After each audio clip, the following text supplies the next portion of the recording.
I want you to turn to Matthew chapter 1, and we're continuing to look at this first narrative. We've been dealing with verse 18 in the last couple of services, and we want to move to verse 19 and 20 today. So we're looking at this first narrative. Matthew's narratives, he gives 4 Christmas narratives, and every one of these narratives, of course, views the whole story through the eyes of Joseph. If you want the woman's viewpoint, Mary's viewpoint, you go to the Gospel of Luke. And you then see everything through Mary's eyes. But this is what Joseph is discovering, Joseph is feeling, Joseph is experiencing in the whole scene of the birth of Christ. And the first narrative begins actually at verse 18 and moves through the end of the chapter. We're going to look at just the first 3 verses of it. So Matthew 1, verse 18. Now the birth of Jesus Christ was as follows. After his mother Mary was betrothed to Joseph, before they came together, she was found with child of the Holy Spirit. Then Joseph, her husband, being a just man and not wanting to make her a public example, was minded to put her away secretly. But while he thought about these things, behold, an angel of the Lord appeared to him in a dream, saying, Joseph, son of David, do not be afraid to take to you Mary your wife, for that which is conceived in her is of the Holy Spirit, and she will bring forth a son. You shall call his name Jesus, for he will save his people from their sins. What a scene, Jesus. And a lot of times we'd like to make it ancient history and 2,000 years ago, and wow, wasn't that nice, and up to date, here it is, in our face. Wow, you are here. What are we going to do with you? I want to respond to you today. You know all my stubbornness, you know all my rebellions, you know all my hard places, you know all my struggles, you know my psychological scars, you know where I've been abused. You know stuff about me that I don't even recognize myself. I give it all to you today. I'm sick of messing with it and struggling with it and trying to deal with it and fighting with it, and I'm tired of the chaos of it.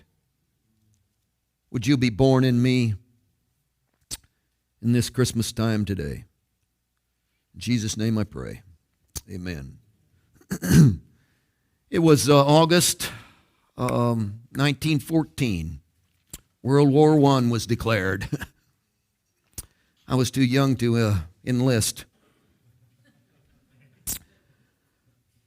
It was before the time of technology, and the warfare that we have now would have been altogether different today. But if I understand it right, it was the trench idea. You dug in the trenches, and you were on this side, and they were on that side, and in between the trenches was this no man's land, barbed wire, and you'd raise up and throw a hand grenade over and try to kill the other guy in the trench over there, and you'd try to see when he got up and pick him off with your rifle, and it was that kind of warfare. It was the kind of thing where the idea was, I guess, with the last man standing, he'd be the winner. So we'd have to kill everybody. They'd been at it August, September, October, November. It was December. In fact, it was Christmas Day. Christmas Day in the trenches. Somebody got an idea. They knew, of course, that hey, the rations were not as great as they could have been, and wow, everybody was hungry on both sides. And somebody picked up a tin can of corned beef, and threw it across no man's land, and it landed in the trench of the enemy with a thud. Not a grenade, can of corned beef. Wasn't but a few minutes went by, and all of a sudden, right beside the guy had thrown the can of corned beef, there was a thud. Can of coffee. Can of sweets. Wow. Before you knew it, a guy stuck his head up. Another guy stuck his head up. Before you knew it, they were crawling out of the trenches. In fact, they were coming out into the no man's land without their rifles. Before you know what was happening, they got some kind of a makeshift table. They pooled all their resources, and they had a Christmas dinner. Before you know it, a soccer game broke out. And somebody was translating jokes from German into English. And they had a day of just festivities and rejoicing and kindness and forgiveness. And it was great. At the end of the day, they were shaking hands with each other, hugging each other, and going back to their trenches. Next day, December the 26th, the commanding authorities found out about all this, had a big meeting. They made sure that wasn't going to happen again. They didn't want a repeat of that. And it was on the threat of death if it happened. So everybody went back to killing each other. In fact, after a year of that, probably everybody that had been in that party was dead. It was Christmas Day. And I could stand here and spend all this time talking to you about Christmas is forgiveness. Christmas is gifts. Christmas is when the walls break down. Christmas is a great time to embrace. Christmas is a time for families to come together. Christmas is for those who we don't speak to each other to begin to speak. Christmas is peace, goodwill to all men. Christmas is let's share. Christmas is meals. Christmas is come together. Christmas is embrace. We could spend 45 minutes talking about that. But ladies and gentlemen, I declare to you today, if I spent 45 minutes talking to you about that, it would be on the wrong subject. Because that's not Christmas. Those are all elements, I understand that. Those are probably all present in, I understand that. Those are all things that are you're obviously going to be a part of, I understand that. Nobody's criticizing any of that, okay, I get that. But Christmas is not that. Christmas is the living person of Jesus Christ who literally has come. God has come to be man. That's Christmas. God has come to be man. Something revolutionary is taking place. And while there may be peace or may not be peace, it's totally immaterial at the point. What the point is that God has literally entered into flesh. And do you understand what that means? That means war has been declared. Do you understand that the coming of Jesus Christ is literally a declaration of war that is unprecedented? That for 400 years God has somehow been silent. And all of a sudden he's drawn a line, and the last days have just been ushered in with the dynamic of the coming of God in the flesh. In fact, God is literally going to take his heel in Jesus and step on the head of the devil, and literally death is going to come out of his heel print on the devil's head. Literally, Jesus is declaring war against all that's evil, and it's just ironic to me, folks, that we are all upset and should be, and talked about, and we should talk about, and dismayed over, and we should be dismayed over all that took place in Connecticut. But don't you remember 2,000 years ago baby boys died? Because it's the same war. It was declared then, and it's raging now. And this is not about trenches. We understand that. This is about a spiritual war that's going on in the lives of men and women. And there isn't a no man's land, and this is not trenches. Your life is the stage upon which the war is going to be declared.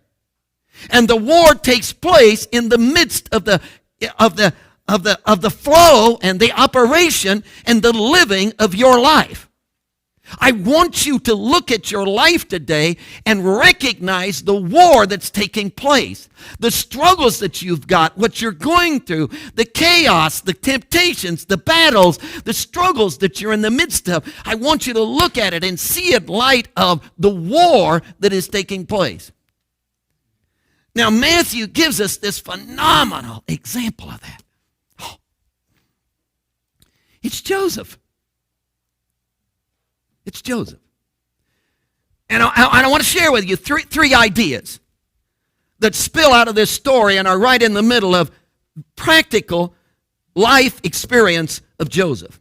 One is the upset of ritual. You understand that when Jesus Christ came and literally marched into the middle of Joseph's life, that there had to be an upset of ritual.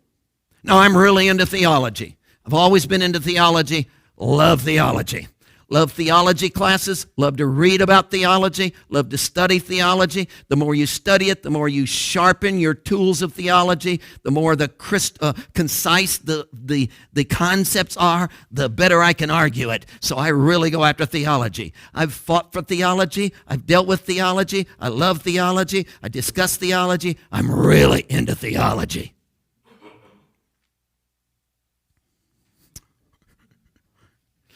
But it's really interesting. Theology, by the way, is theo and logos, which is words and God. So it's words about God. So everybody has a theology, because anytime you say anything about God, it's your theology. And we really go after theology because, well, it's important to us. And this group over here, they have their theology, and this group over here, they have their theology, and this group over have their theology. And the reason I came to this church is because I have the theology of this church. And the reason I don't go over there is because they're dumb and don't believe what I believe. And we set up that whole system of theology.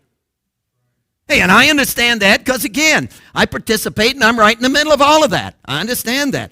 But what's really interesting is that if you go up to Joseph in this story and Mary, you understand, Joseph, of course, is gone down and paid the dowry, and he's done all the proper things. And in the story, they're in a betrothal period, so they're actually married. Well, not married. They haven't had the marriage ceremony, but as we've discussed before, they're in this 1 year period of time, which is the probation thing.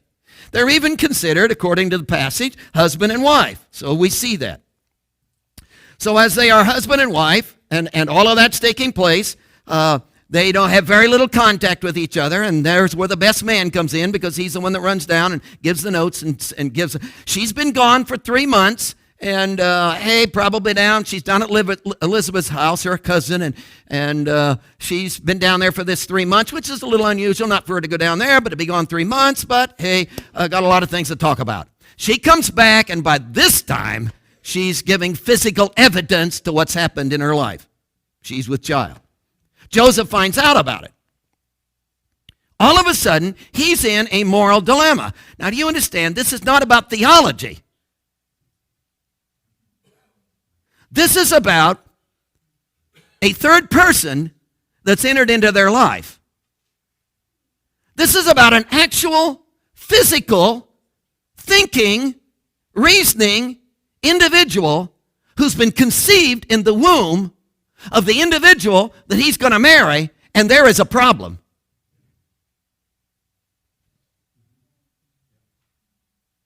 See, if you brought him in and said, I want to counsel you about theology, he says, what are you talking about? This isn't about theology. That woman got pregnant, and I'm not responsible. And the whole problem is what's in her womb, which is Jesus. So I'm trying to say to you that maybe this is bigger than theology. That maybe this whole thing is not about I believe this, you believe that, you go over there, I go over here. Maybe this whole thing is much bigger than that, and maybe it's so big that it's about a living person called Jesus who's literally stomping into the middle of my life, upsetting everything that's going on in my life. See, everything was fine in Joseph's life until Jesus showed up. Everything was going along well until Jesus came along. See, it's this third person that got into the relationship of the two that's messing everything up. Now, you understand the dilemma he's in because he's got these traditions of the old covenant. And do you understand that the babe in Mary's womb does not fit into the old covenant and its traditions? There's no way for a babe in Mary's womb to fit into. You can't just yawn over this thing and say, oh, it doesn't matter. No, the old covenant says it does matter. You understand by Jewish law, she should be taken down and stoned to death. But of course, Joseph doesn't want to do that because he loves her and he wants to spare her life. And yet he can't marry her. I mean, that would be out of the question because, hey, he would be taking all that shame on himself and he just can't do that. And he's got an overwhelming moral dilemma. And what has created the moral dilemma? It's this Jesus. And there's no way that Joseph can maintain his Old Testament covenant and embrace what's in her womb. That's a dilemma. So he struggles with the thing and comes up with the simple answer of, listen, the one extreme would be to nail her, to stone her to death, and she'd be gone, and the whole problem would be gone. The other extreme would be to marry her. I can't do that. That's out of the question. So I'm going to do the in-between thing. I'm just going to give her a divorce. And I'm going to run away from this, and she's on her own, and I can maintain my old covenant relationship and traditions and be and do what I've always done. It'll be all right. But there's no way for are you getting this? There's no way for Joseph to embrace Jesus in the womb of Mary without giving up his old covenant traditions. They just can't come together.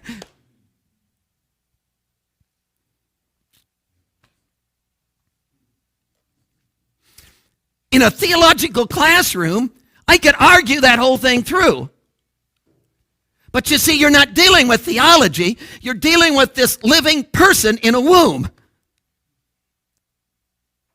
See, in a theology, I could bend my theology, compromise theology, bend my traditions, adjust my traditions, which is exactly what he did. I'll compromise and simply give her a divorce. But in embracing the person of Jesus Christ that's now moved into the relationship of us three, I just can't possibly, there's no way I can't maintain this and embrace this at the same time. This Old Testament covenant tradition has to go. I'm sure you're not relating to this at all. Let me give you another illustration. The Apostle Paul, Saul of Tarsus, riding down the Damascus Road. He's got these papers in his hand, man. He's going to destroy men, women, and children. He's after Christianity. This blinding light comes, strikes him off his horse. He gets up. He says, "Who are you?" He says, "I'm the theology of your forefathers." No. The voice says, "I'm Jesus." Wait a minute. I've been killing men, women, and children over this Christianity thing. I know.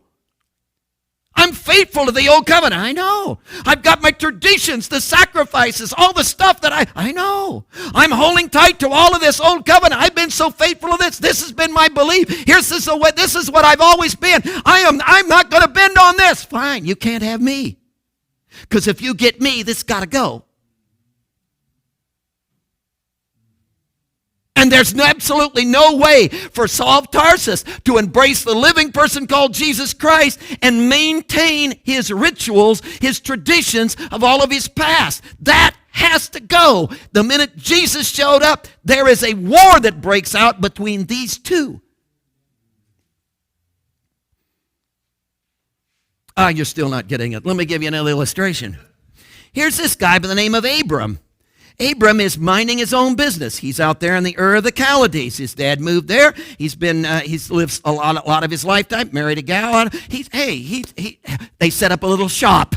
He's making his living now by selling silver statues of foreign gods, pagan gods. They come to his shop. He's developing these statues. Hey, the business is picking up. Word's getting spread around. He's contemplating one day as he walks along. He's thinking about, I could expand my shop and get into this, and that would give me some more money. So he's making plans. Hey, they've joined the Kiwanis Club. He's involved in the Little League. He's involved in the Chamber. He's even participating in the Bowling League. So, they're well established. They're developing relationships within the community. One day, this guy is walking along thinking about the addition to his little shop and how he could make more money if he did that, and he feels a tap on his shoulder. He turns around and says, "Who's tapping me on my shoulder?" And God speaks and says, "I'm Jehovah God." A theology didn't tap him on his shoulder. A concept didn't tap him on his shoulder. Not a new philosophy of life tapped him on the shoulder. What tapped him on the shoulder was the living, functioning, moving person called God, and said, hey, I've got a plan, and if you want to get in on it and be a part of me, fine. If you don't, go back to your silver statues and addition to your shop. Because you can't maintain your silver statues, and you can't maintain the traditions of your life, and you can't maintain what you've always been doing, and you can't maintain your rituals, and you can't maintain your traditions, and walk with me. And this doesn't have anything to do with theology at all. This has to do with the living person called Jesus, who's come to march in the middle of a man's life. Now, I'm proposing to you this morning, that's exactly what's going on here. Well, I just don't believe what you believe. Well, what don't you believe? Well, you believe a guy ought to be baptized 5 times backwards. I think he ought to be baptized 15 times forwards. I don't care. Do you think I care? That's not what this is about. Well, I think you ought to wear a bonnet when you come to church, and you guys don't. I don't care. Wear a bonnet. I think you ought to have a tie on. Well, fine. I'll wear one next Sunday. It doesn't matter. That's all of this stuff. Well, if that's not what this church is about, if that's not what's going on here, then what is this all about? Don't you understand? The living person called Jesus has been born.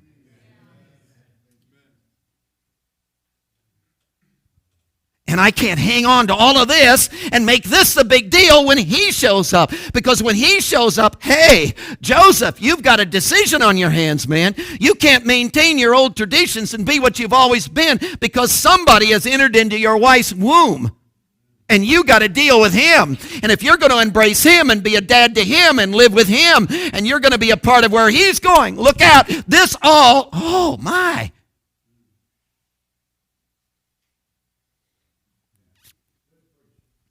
What are you going to do about Jesus?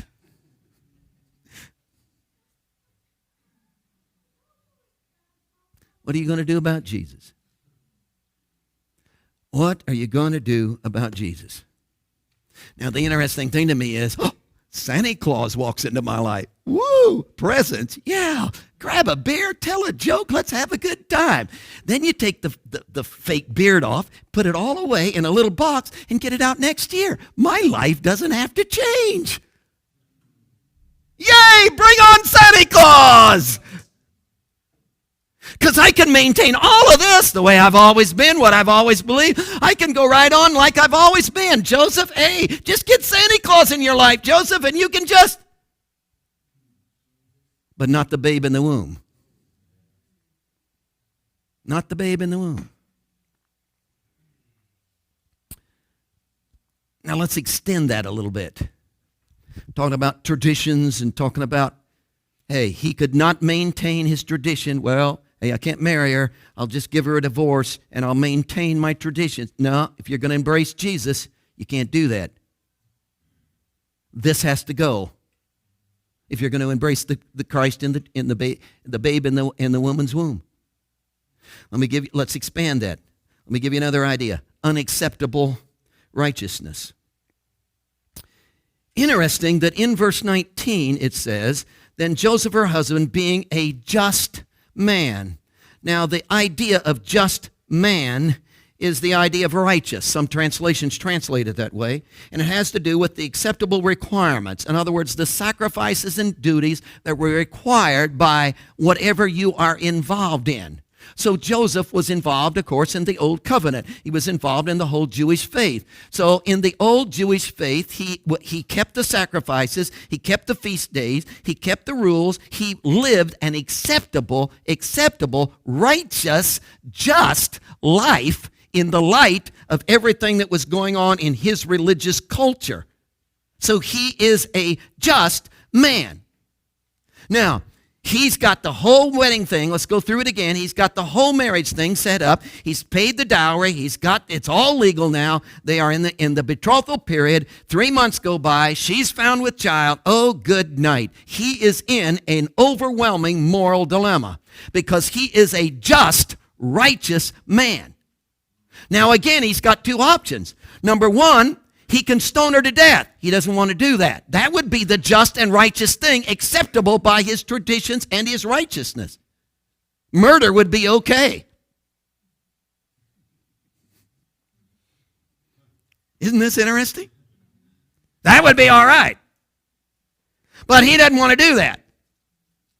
So the other extreme would be marry her. Well, but that is totally unacceptable to his righteousness. Because again, if he marries her, what he would be doing is he would be admitting that he is the guilty party. And all the shame of the sin of what happened in her would be brought on him. And he is a just man, and righteous people just can't, no, I'm not going to do that. So he comes up with the compromise. What's the compromise? Divorce her, run away from her, and just bite your teeth and go through this, go get another gal and have a big time. So that's the plan. Angel of the Lord shows up in the middle of the night and says, listen, I understand your Old Testament righteousness, and you cannot maintain your Old Testament righteousness and embrace the child that's in Mary's womb. If you're going to embrace the child that's in Mary's womb, you're going to have to set aside your Old Covenant righteousness. Oh, this is phenomenal. Isn't that phenomenal? Well, if I'm going to set aside my Old Testament Old Covenant righteousness of law and judgment and punishment, what on earth am I going to embrace? Love.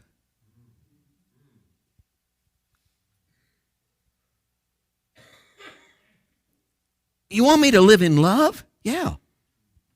You want me to forgive Mary? Yeah. You want me to love Mary? Yeah. You want me to embrace the babe in her womb like he's mine? Yes. You want me to raise him as if he's my own son? Yes. You want me to pour my life out? Yes. You want me to take the shame of this before my whole community? Yes. Yes. Yes. It's a new righteousness. And if you're going to embrace the Christ, you're going to have to move into a whole new standard of righteousness, which the Old Covenant didn't know anything about. In fact, the Old Covenant was sucked into this new righteousness that is now upon us. And if you're going to embrace the Christ, you've got to move out of all the Old Covenant righteousness to move into a whole new standard of righteousness. Will you do it? Because Christ cannot survive the Old Covenant righteousness.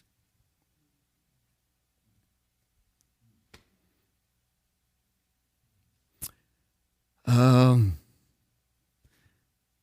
don't think you got that either. Let me give you an example. For instance, Jesus said to the Pharisees, "For I say to you, that unless I guess this was a Sermon on the Mount. For I say to you that unless your righteousness exceeds the righteousness of the scribes and the Pharisees." What's that righteousness? Old Covenant righteousness. Unless your righteousness exceeds this, he said, you will by no means enter the kingdom of heaven.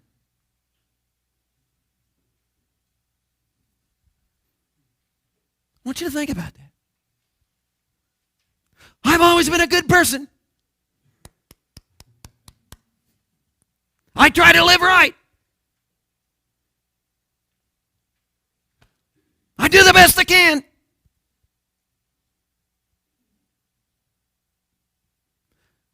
But there's a babe in a womb. And if you embrace the babe in a womb, that's got to go. I'm calling you to a new standard of righteousness. And an angel of the Lord shows up in the middle of the night and says, Joseph, I want you to come out of that. and I want you to accept Mary, and I want you to love her, and I want you to move into, and Jesus cannot survive the old covenant relationship, the old covenant righteousness.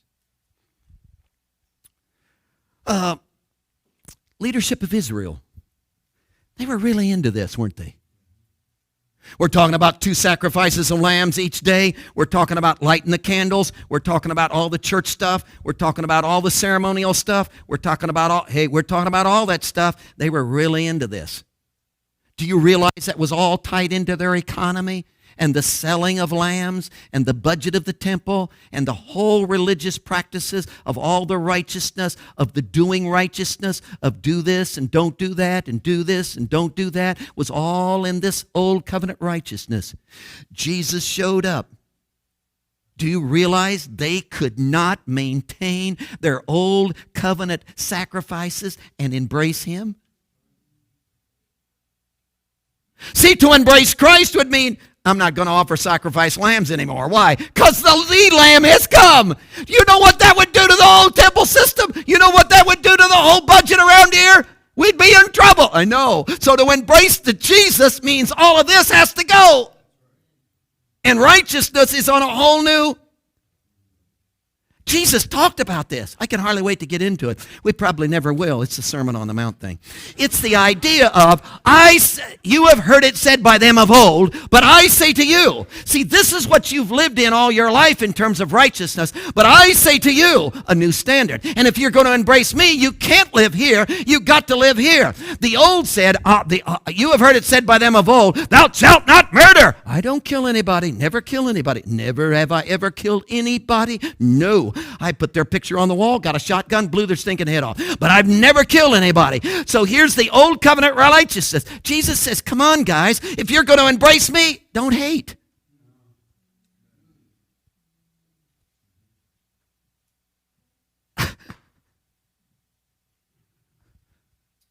Well, I do want to embrace you and go to heaven, but I want to just not kill people. No, you can't do that. If you're going to embrace me, this has got to go. I can't survive this. You've got to come to the new level, which is what? Don't hate. How could you live your whole life and not hate anybody? Embrace him. You have heard it said by them of old, thou shalt not commit adultery. Never cheated on my wife one time. Want to do. Almost did. Thought about it. Never did.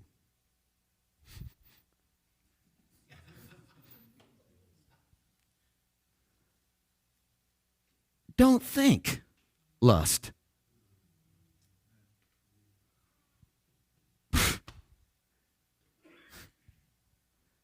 Well, how am I going to do that? I can barely get this done. I know. Embrace him. Embrace him.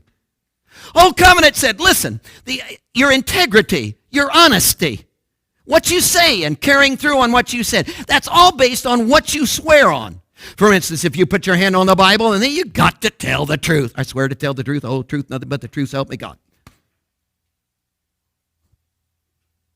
If I don't put my hand on the Bible, don't have to lie through my teeth, man. He said, what is that? It's old covenant righteousness. I'm calling you to something. If you're going to embrace me, listen, the babe in the womb, this has got to go, man. I'm calling you to a whole new standard. Let your yes be yes and your no be no. And when you say it, mean it. And have integrity about what you talk. What's the deal with swearing? You getting this? Well, I just want to talk about theology. No, we're not talking theology. We're talking about a babe in a womb, man. A living person called Jesus has walked into the place, and you got to deal with him. Well, if I deal with him, I don't mind dealing with him and having him as my friend. He's really nice to have in the prayer closet when I'm in a bad pinch. But I want to keep No, you can't keep your traditions and can't keep your rituals. You can't keep your standard of righteousness, because I love the eye for an eye and a tooth for a tooth thing. I love that. See, you knock out my eye, I'll knock out your eye. You punch me in the mouth and knock a tooth out, I'll knock one of your teeth. I won't knock two, just one. Hey, I'll handle it. Hey, what goes around comes around, I'll get you.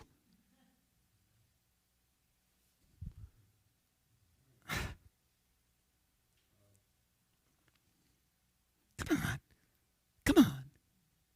If you're going to embrace Jesus, this has to go. Let me give you one more. It's uncovered revelation. I want you to imagine Joseph was walking down the street. You slip right up beside him. You whack him on the back and said, Joseph, listen, tell me about God. Been hearing about this Jehovah God. Been hearing about this God of the Old Testament. Been hearing about the God that you go down and offer sacrifices to. Tell me about that God. You know what Joseph said? Oh, don't mess with him. I'm telling you, don't mess with him. Back in the day, he came down on Mount Sinai in thundering and lightning and a dark cloud. It scared us all to death. My forefathers said, whoa, you go up and talk to him, Moses. We don't want anything to do with this. He scared us to death. Don't mess with him. In fact, we built a little cubicle called the Holy of Holies and stuck him in there. We think he's in there. We don't know exactly where, but we think he's in there because he hadn't bothered us for 400 years, and we're glad about it. Well, he's scary. I'm telling you, God is scary. I mean, God is judgmental. You step out of line, smack, you're gone. And his smacks are like stepping on a cockroach. I mean, you're gone. You are done. He doesn't mess with you, man. This God Jehovah. Do you know in the Old Testament he killed little men? He killed men and little kids. And he went in and had them slaughter all. I mean, whole cities, just wipe them all out. Take the babies and kill them too. This God of ours is, whoa.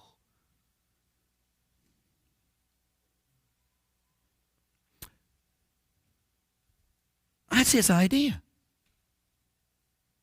I want you to get this. Come on, think this through. Joseph, you remember being in the stable? Yeah.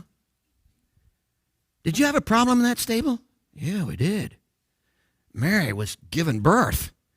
There was no handmaid. There was no, wow. I had to do it. Oh, yeah, you mean you reached down and that babe popped out into your hands? Yeah. Do you know that was God? You're kidding me. That was God. What? That was God. Do you know what kind of an opportunity you got, Joseph? You're going to teach God to read.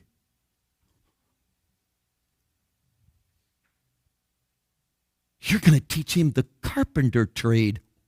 You're going to be there when he mashes his thumb, and you're going to...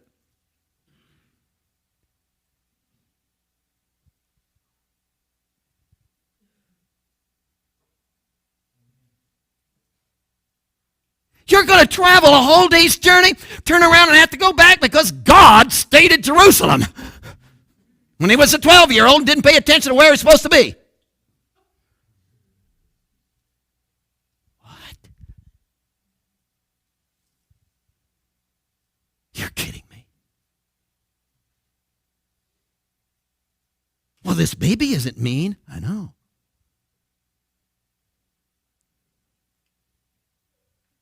This baby isn't lightning and thunder and... I know.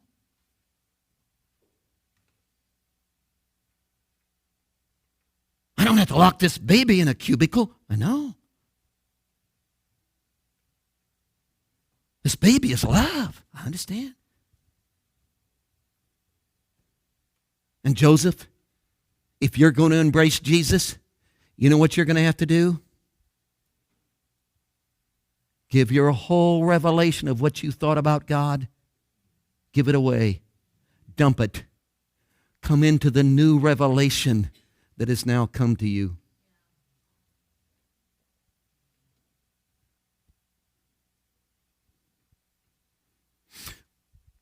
What does that mean to you? See, some of you, probably all of us, have had these weird ideas about God. Now, what I've been taught is that God is not this fierce, mean, nasty God that kills everybody in an Old Testament. God is not that way. God is loving and kind for a period of time, but then he's going to revert back to that after a while. That for a brief period of time, he came in Jesus, which was a new revelation, but it's a temporary thing because he's going to go back to the, was it Jekyll or Hyde? Whichever it is, he's going to go back to that. That's not true.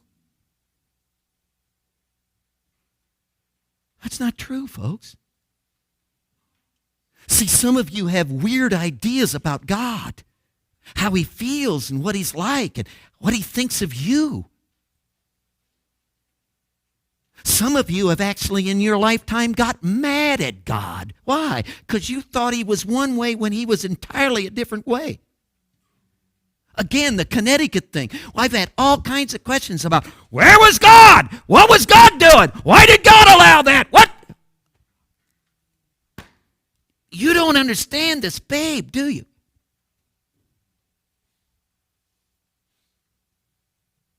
And if you really want to get into God, if you really want to know what God is all about, there is a new revelation that has come to pass, folks. There is a new revelation, and the new revelation is this babe in a womb for him, and here he is, and it is a whole, and well, what about the Old Testament? Yeah, you've got to interpret that whole Old Testament in light of, whoa, here he is. This is the full and complete revelation of the heart of God. Here's what God is really like. Here's how he feels. Here is how he really acts. Here's what he's really all about. And yeah, we had inclinations back here, but somehow it was obscure to us because it wasn't a full revelation. Now we have in Christ a full and complete, and you don't go back to that. You go to this and interpret that. And here is the complete revelation of how God is and what he feels about you. And if you ever see this babe in a womb, man, you will want to embrace that. You will want him in your life. You will feel secure in his arms. You will kick off your shoes and lean back. He will become your support. You will give your whole life to him. You will never question anything he ever says if you ever get into this revelation, because this revelation is whoa.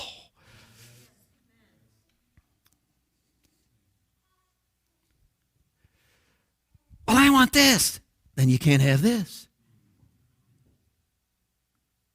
Well, these are my traditions and the way I've always been. If he's going to walk in, got to change. Because you can't maintain what you've always been and embrace him. I guarantee you, if ever any one of us would ever, if you are going to, you give your life, he gets in the middle and it's going to change you. The best of us, the worst of us, all of us, embracing him in a new way this morning is going to change us. And if you don't want that, if you want to maintain what you've always been, then stay away from this babe in a manger. My righteousness, listen, I've established what I think is right and wrong. I got it all down. Fine. If you want to maintain that, then stay away from this babe. Because he'll upset your whole concept of righteousness, and he'll move you into a whole new deal, and he'll make you forgive in the midst of sin, and all of this stuff he's a whole new, if you've got your concept and revelation of God down, and you know exactly who he is, and you think he's this way, and you get mad at him at times, and if you want to maintain that, fine, but if you walk into this babe,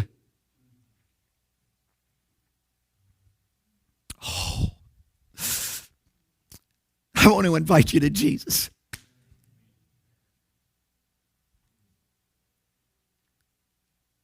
Not theology.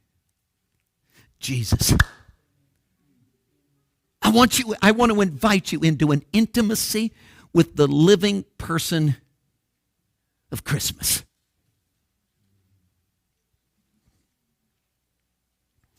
Jesus,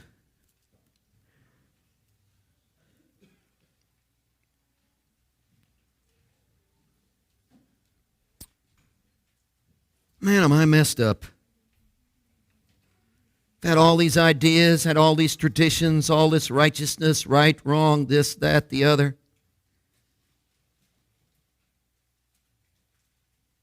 Thought I knew what you were all about. You walked into the middle of my world and looked like me. You became my brother. You became one of us. How desperately, desperately, desperately I want you to reveal yourself to us today. Oh God, in the midst of our struggles, could we come out of those struggles and see you? In the midst of all of our preconceptions, could we set those all aside and embrace you today? Would you break through? Could we have an angel of the Lord in the middle of the night that would bring the message to us? Could you break through the resistance of our minds and the stubbornness of our hearts? And we give you the right today to upset everything about our lives. God, take our circumstances and hammer us with them. If that's what it's going to take to get us into a full revelation of who you are and intimacy with you and embracing you in your fullness. Give us yourself today.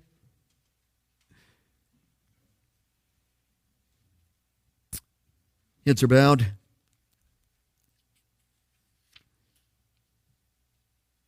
You say, Manley, I'm confused. I don't care.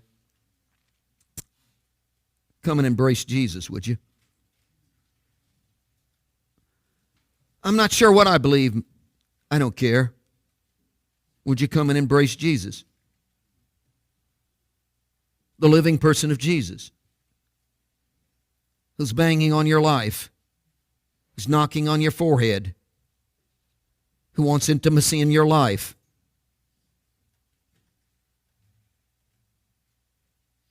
You're not going to sit there today and try to tell me that you haven't shoved him into the realm of your theology, shoved him into the realm of your religion, put him in a little package with a bow around it and said, this is what I believe and this is what I don't believe, and that you haven't left him out of some of the vital areas of your life.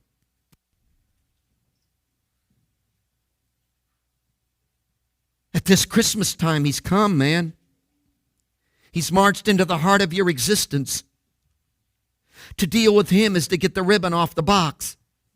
To deal with him is let him expose you. To deal with him is to let him envelop you. Would you get off the theology thing? Would you get off the figuring it out thing? Would you just let him? Would you just embrace him? Would you just know him? Would you just allow him? We're talking about the person of Jesus. Would you let him knock you off your horse and talk to you? Well, this is my philosophy of life. I don't care. I don't care about your philosophy of life. Well, this is what I've always thought. I don't care. Well, this is the way I was raised. I don't care. What we care about is that the living person of Jesus has just marched into your life, and he wants to reveal himself to you. Would you embrace him today? Would you turn him loose in your life? Would you let him wrap his arms around you? Would you let him take you where you need to go?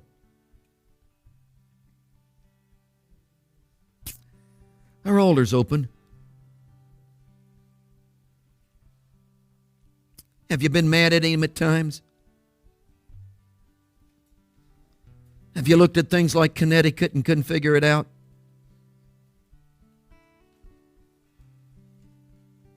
Have you been frustrated and said, why, God, why?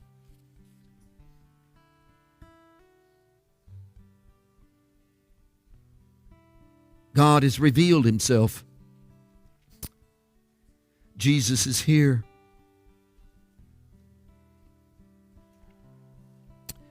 Don't miss him. Don't miss him. Don't miss him. Moments of seeking.